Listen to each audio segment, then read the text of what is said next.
Hey, every time I make these kind of videos, I always try to make it short. So this is just going to be a simple video, but I hope you stay tuned and listen to what I have to say about Chisa. First off, she skills of Resonance Liberation. This is just some basic stuff you need to know, so if you're planning on building Chisa anytime soon, you will have to prioritize crits, attack percent, Resonance Liberation, and of course, if you're feeling lucky, energy regen is always nice to have to play any characters, to be honest, a lot more comfortably. Now let's get deeper into her builds. So one of the best things about Chisa is that she can inflict Havoc Bane. What is Havoc Bane, you ask? Havoc Bane allows you to ignore a certain amount of percentage towards the enemy's defense. So let's say if this Havoc Bane were to be given to the right support unit, Havoc Bane is absolutely meta and game-breaking. But unfortunately, Chisa will only be of use to units that applies negative status. This is already a big problem. Of course, aside from Chisa's buffing capability, support capability, Chisa can also heals and grants shield to other resonators in the team. This kind of reminds me a lot of the character Brant, and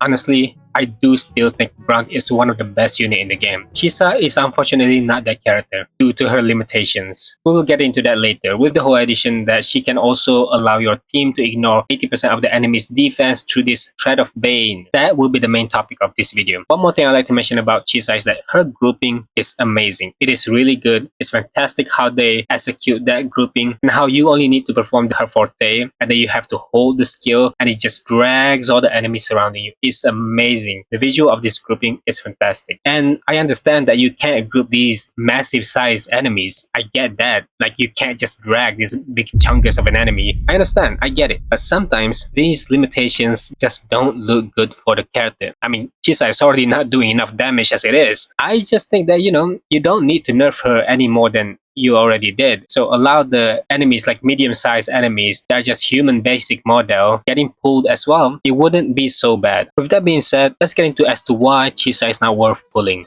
yet. Now I know this is in a lot of people's mind, and that is her outro skill, the Thread of Bane. And this Thread of Bane allows you to ignore 18% of their defense, 18% of the target's defense. But how do you gain this Thread of Bane? You don't just switch characters and then get the Thread of Bane right away. You need to actually deal negative status unit, and then that grants your characters, your current characters in the team, the Thread of Bane. Now this is where we're going to do a little bit of a test run right here.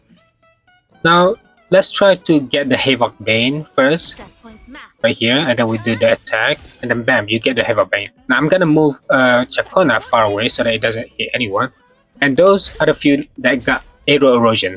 You hit them, 2875. You hit this one, 2564.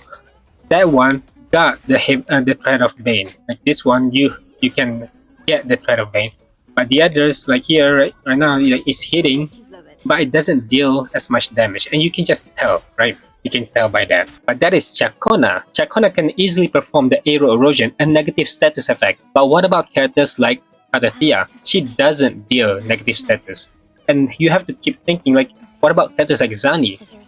Her only potential of using negative status is when you deal her parry attack. And that's about it. She doesn't deal that much. Robo can do a decent amount of negative status effect, but not as much. It's just some skills, some from the skills, and some from the ult. Really not a lot to utilize Chisa's debuffs here. Oh, but I'm not done ranting yet. I think that Chisa here have the Thread of Bane for only 15 seconds. It's not enough time. Because the moment you switch to a different character, they need to be dealing enough negative status. They need to be doing enough damage to utilize to take full advantage on this Thread of Bane instead of doing some support level damage. Like what? You're gonna put Spectral Rover and then Zani?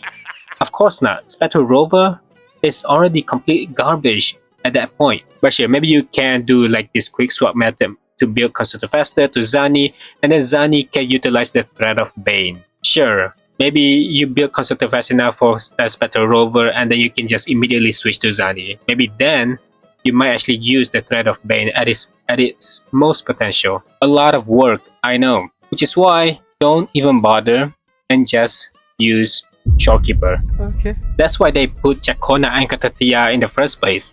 They know the only characters that can use Chisa's debuffs at the moment is Chakona, and then you switch to Katathea to get the Chakona's buff. Even though Katathea probably not even gonna, get the Havoc Bane buff because Chakona is gonna stay on the field for quite some time, and by then Katathea just don't get any of it. Maybe just get like 5 seconds long or 3 seconds long of the Havoc Bane. It's this one. Very cute. So yeah, Spectral Rover won't work, and Spectral Rover to Zani won't work either. But you know what will make it work for the Spectral Frazzle team? Phoebe. Phoebe can do a lot of negative status effect. I mean, it's so easy to perform, and her stacks when it comes to Spectral Frazzle is good. You know, it's quite decent. Let's do this real quick. Okay, I'm gonna do a test run right here. This is how you get Spectral Frazzle from Phoebe. Like, just hold skill. You got it. Just like that. It's that easy. Sure, you can do a lot more, right? I mean, just look at her Resonance Liberation. It already applies 8 stacks of Spectral Frazzle. That is how much Phoebe made Spectral Rover underperform. So yeah, in a way here, Phoebe will gain all that buffs from the Havoc Bane, the Threat of Bane, take full advantage of that damage, and do as much damage as she possibly can already, because she is a fantastic DPS herself. There's just so much more to this than you think right now. Through her auto skill, it's not just increase the max stacks of the negative status, she also allows this Electro Rage, which is also considered as Electro Flare. Without an Electro Flare unit negative status, you don't get Electro Rage. So this made me think, like, you know, I wonder why. What I'm seeing here is that they plan on releasing a character that will have Chisa as their dedicated support unit. Disappointed! So yeah, Kuro does like to do these things now. Like every single DPS, you need a dedicated support unit that can do like a sub DPS damage, not just any normal support. Like Chisa still does a decent amount of damage. She doesn't do like a Shorekeeper damage. She doesn't do like a Verena damage. She does a decent amount of damage enough as a support unit. So of course Chisa is not yet worth pulling for.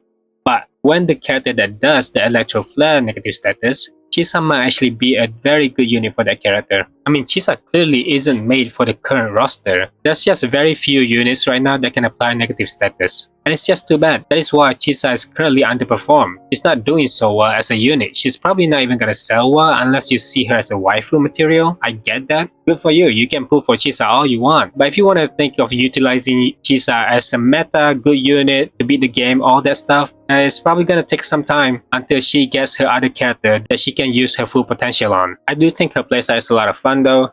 And it's not just completely brain dead. Combining her skill, normal attack, it just feels really good. You also have to focus on Resonance Liberation, so that it means you need to build some energy regen for that. Her playstyle is very unique. It's fun. And you can hold the skill to group the enemies. It's really good. It's a lot of fun to play Chisa here. It's way better than a lot of units that came out in the past as well.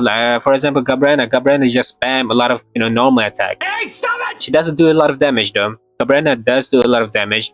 But Chisa here is so much fun, and I do think of pulling for her, and I like her design as well. I think she's fully clothed. What?